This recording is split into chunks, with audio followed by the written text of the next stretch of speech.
Hello বন্ধুগণ, তোমাদের ইউটিউब চ্যানেলে সকলকে স্বাগত।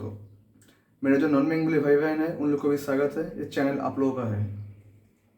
আজকে একটা গুরুত্বপূর্ণ ইনফরমেশন যেটা বলছি, একটু মন দিয়ে শোনো, স্কিপ না করে, নাহলে কিন্তু জিনিসটা গুলিয়ে ফেলবে। আর পুরোটা ভালো করে শুনে তবেই কিন্তু কমেন্টসগুলো করো, কেমন? এটা আমার রিকোয়েস্ট থাকলো। যারা এই চ্যানেলে নতুন এবং প্রথমবার আসছো, চ্যানেলটি অবশ্যই সাবস্ক্রাইব করে রেখো বা রাখবেন, কারণ আমি আমার এই চ্যানেলে সমস্ত রকম চাকরি সংক্রান্ত, mainly PSC teacher oriented, Paschimbanga এবং পশ্চিমবঙ্গের বাইরে যে আদার স্টেটসগুলোর যে টিচার ওরিয়েন্টেড এক্সামস, তার সম্পূর্ণ সিলেবাস, নোটিফিকেশন এবং ক্রাইটেরিয়া আমি ডিটেলস এই চ্যানেলে সমস্ত রকম তথ্য এবং আপডেট দিয়ে থাকি। চলো আজকের মেন টপিকে আসা যাক।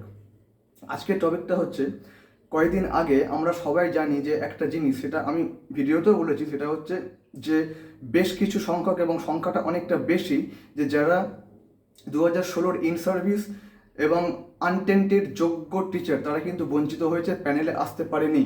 এবং তারা কেন আসতে পারে না আমি সেটা কারণগুলো বলেছিলাম, যে 10 মার্কস ইডব্লিউএস এগুলো, আমি এইগুলো আর বলছি না, লেন্থ বেশি বাড়াচ্ছি না, আমি একদম টপিকে আসছি। কোর পার্ট যেটা, সেটা হচ্ছে যে যেই খবরটা আমি পেলাম, হয়তো তোমরা কেউ কেউ জেনেও থাকবে, আমি জাস্ট রিমাইন্ডার দিয়ে দিচ্ছি তাদেরকে।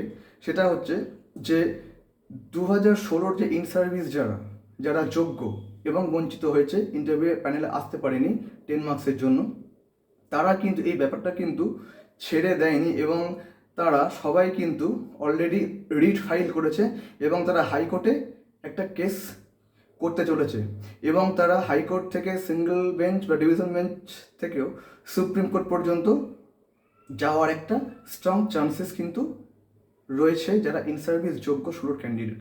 এবার আমি যে কথাটা বলছি সেটা হচ্ছে যে এরা যে রিট ফাইলটা করেছে এবং যেটা কেস হতে যাচ্ছে, বা হয়তো কেস ফাইল অফ হয়ে গেছে, সেটা হচ্ছে যে এনারা কতগুলো কথা বলেছে। কেসটা করেছে ইন সার্ভিস, আমি এখানে কিন্তু ক্যাটেগরাইজ করছি না, আমি নিউট্রাল পয়েন্ট অফ ভিউ থেকে বলছি যে কেসটা করেছে খুব ভালো, এটা দরকার ছিল, হ্যাটস অফ। এখানে সবারই একটা মানে সবাই মিলে আন্দোলনটা করলেন, আজকে আমাদের এই দিনটা দেখতে হতো না। যদি আমরা সবাই একজোট হয়ে আন্দোলন করতাম, তাহলে এই দুর্দিনটা আসতো না আমাদের সবার ক্ষেত্রে। কারণ ইন সার্ভিস বনাম যে ফেসার যে জটটা বেঁধে আছে, যেটা সরকারের যেটা মাকসাদ, ওটা কিন্তু সাকসেস হয়ে গেছে। এবার টপিকটা হচ্ছে যে এরা কেসটা করেছে, কতগুলো গ্রাউন্ড রেখেছে, স্ট্রং গ্রাউন্ড। আমি সাপোর্টও করছি, কিন্তু একটা জায়গায় আমার একটু একটু প্রবলেম রয়েছে, আমি সেটা লাস্টে বলছি। সেটা হচ্ছে যে এরা প্রথমেই কেসটা করার যে গ্রাউন্ডগুলো সাজিয়েছে ভীষণ ভালো। সেটা প্রথমেই এরা বলেছে যে এইখানে যে প্রথমে যে ইডব্লিউএস এর 10%-এর জন্য, ইডব্লিউএস এর যে সিটটা রিজার্ভ আছে, সেটার জন্য অনেকটা আমরা মুখ থুবড়ে পড়েছি, প্যানেল আপ হতে পারিনি। এটা হচ্ছে কেসের একটা স্ট্রং গ্রাউন্ড, যে ইডব্লিউএস যে রিজার্ভেশন, যেটা গেজেটে ছিল না, কোট আনকোট, যেটা গেজেটে ছিল না মেনশনড। ঠিক আছে, এইখান থেকে এরা বলেছে যে গেজেট ভায়োলেট করা হয়েছে, নিয়ম গেজেটেরকে মানা হয়নি, গেজেটের নিয়ম। ভালো পয়েন্ট এটা, আই সাপোর্ট, অ্যাকসেপ্ট দিস, ভালো কথা। সেকেন্ড পয়েন্ট এরা যেটা বলছে সেটা হচ্ছে যে এইখানে আবার দ্বিতীয়বারের জন্য গেজেটকে লঙ্ঘন করা হয়েছে, কারণ হচ্ছে টেন্টেড যারা ক্যান্ডিডেট, যারা টেন্টেড ক্যান্ডিডেট, তাদেরকেও পরীক্ষায় বসতে দেওয়া হয়েছে এবং তারাও ইন্টারভিউ দিয়েছে, যেটা গেজেটে বলা ছিল না। কি বলা ছিল? যে ফ্রেশ রিক্রুটমেন্ট। তাহলে এরা কি করে ঢুকলো? এই একটা পয়েন্ট।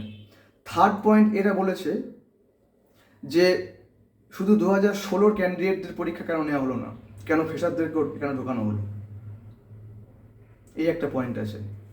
ঠিক আছে, এইবার আমি বলছি যে তোমরা যখন বলছো যে গেজেট ভায়োলেট হয়েছে, গেজেটকে বারবার ভায়োলেট করা হয়েছে, এটা মানলাম। তাহলে আমি এবার একটা ছোট কথা বলি, একটু রিমাইন্ডার দিয়ে দিই, যে যেই প্যানেলটা already expiry, null and void যে প্যানেল এক্সপায়ারি, সেখান থেকে 10 মার্কস তোমরা কী করে পেয়ে যাও, বা সেখান থেকে তোমরা 10 মার্কস অ্যাডেড হয়ে কী করে ইন্টারভিউয়ে যাও, এটা একটু বললে সবার ভালো হতো না বন্ধুগণ? তাহলে কী হতো, জিনিসটা আরও নিউট্রাল, আরও হাইজেনিক গ্রাউন্ড থাকতো। তোমরা বলেছো যে গেজেট ভায়োলেট করা হয়েছে, টেন্টেডদের ঢুকিয়ে দেওয়া হয়েছে, গেজেট ভায়োলেট করা হয়েছে, ইডব্লিউএস মেনশন ছিল না, তাদেরকে মানে ক্রিয়েট করা হয়েছে রিজার্ভেশন, আমরা ঢুকতে পারিনি, ভালো কথা। কিন্তু 10 মার্কসের যেটা অলরেডি গেজেটটা, যেটা অলরেডি এক্সপায়ারি প্যানেল, সেখান থেকে 10 মার্কস তোমরা অ্যাডেড হয়ে চলে যাচ্ছ, ইন্টারভিউ বোর্ডে চলে গেছো, তাহলে এটাও তো গেজেট ভায়োলেটেড হয়েছে। গেজেট এটা বলা ছিল না, সুপ্রিম কোর্ট পরে বলেছে যে হ্যাঁ ঠিক আছে 10 মার্কস পাবে যারা যোগ্য বঞ্চিত, ঠিক আছে, মানলাম। এটা আমার একটু আপত্তি আছে, আমি তো শেয়ার করলাম, আমি অন্য সেন্সে বলছি না। এমনি যে কেসটা উঠেছে এটা ভ্যালিড, অবশ্যই সাপোর্ট করা উচিত, হ্যাটস অফ। এটা একটা ব্যাপার গেল। তাহলে পুরোপুরি জিনিসটা এখন ইন সার্ভিস কথাটা বলবো না, মানে এখন একটা জিনিস উঠছে যে পুরো প্যানেলটা বাতিল হোক, আবার নতুন করে সব কিছু নেওয়া হোক, এক্সামস হোক, পুরো প্যানেলটা বাতিল, এটাও গ্রাউন্ডে উল্লেখ আছে। জিনিসটা অনেক লেটে হয়ে গেল নাকি, এটাই আমার বলার, আর কিছু না। আরে গেজেট তো প্রায় 70% অ্যাভাব ভায়োলেটেড, যেটা মানা হয়নি, তাই তো।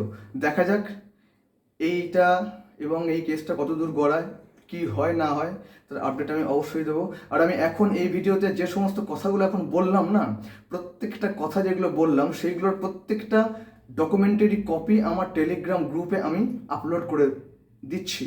তোমরা জিনিসটা ভালো করে পড়বে। আমি একদম পুরো কতগুলো কোর্ট অর্ডার আমার কাছে আছে, 5-6টা কপি আমি টেলিগ্রাম গ্রুপে দিয়ে রাখছি। আমার ডেসক্রিপশন বক্সে আমার এই চ্যানেলের টেলিগ্রাম গ্রুপ লিঙ্ক আমি দিয়ে রাখছি এবং হোয়াটসঅ্যাপ চ্যানেল লিঙ্ক আমি দিয়ে রাখছি, তোমরা অ্যাডেড হয়ে যাও। এটা একটা গেল।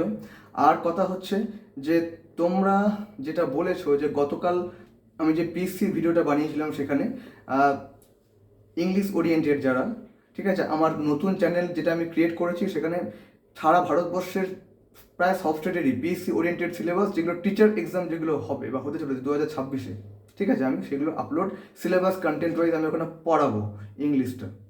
তোমরা ওই চ্যানেলটা সাবস্ক্রিপশন করে নিও, এটা একটা গেল।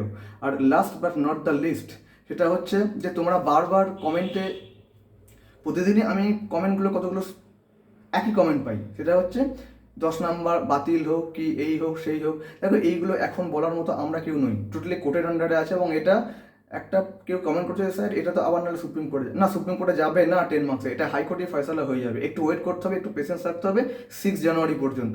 দেখা যাক এটা কী হয়, নিশ্চয়ই কিছু পজিটিভ আউটকাম আসতে চলেছে, আমরা এটুকুনি আশা করতে পারি, বলতে পারি না, আশা করতে পারি। We have to B hopeful but not expect, এটা একটু মাথায় রাখতে হবে, কেমন? এইটুকু বলার ছিল।